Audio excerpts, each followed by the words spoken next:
Emil Johansson writes, could the next Ant-Man movie be about Hank Pym instead of Paul Rudd's character? This is an excellent question because I remember the first time I watched Ant-Man, one of the things I said was, look, they opened the door where they wanted to go backwards and tell stories in the 60s and 70s of Hank Pym and his wife as the Wasp. They could.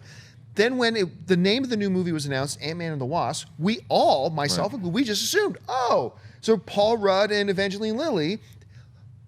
But wait a minute.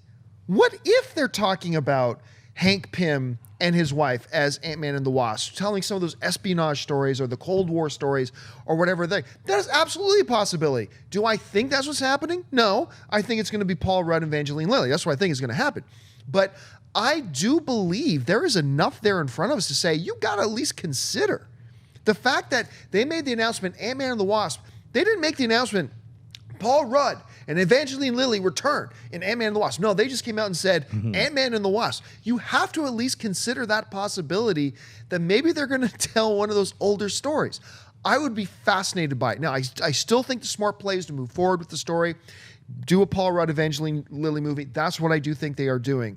But I think your question is very valid. It is something that we have to keep in mind. Christian, what do you think? Or the fact, going back to our Indiana Jones conversation, that in Ant-Man, the first Ant-Man that we saw, there was a lot of throwback to the Ant-Man and the Wasp. Yeah. Now we know that there is a new Ant-Man and the Wasp. Why not both in the same movie?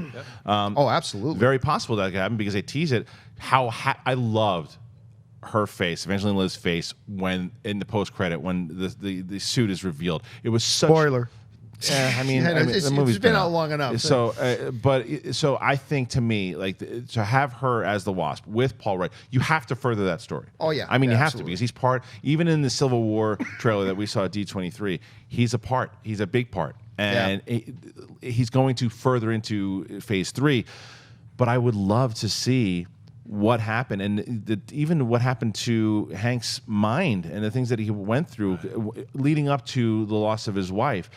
But then another spoiler alert here for a second. What happens in the next dimension? If it's going to tie into Doctor Strange, will she be found there? Will all these stories kind of tie in and weave in? Could be interesting. Yeah, I really wonder. Like, that's such an interesting point. Could they begin Ant-Man and the Wasp in the '60s on an operation with Michael Douglas? That maybe ties into an operation now happening in modern day. Or you start it out in the present, do the credit sequence, bam, then you're in the '60s and do a little quick. You know what I mean? The possibilities there are really there, and I'd love to see them use that. I mean, that's a great question, and now that that question has been presented, I hope that it happens. We'd all be disappointed if they don't do it, you know? I think it'd be great.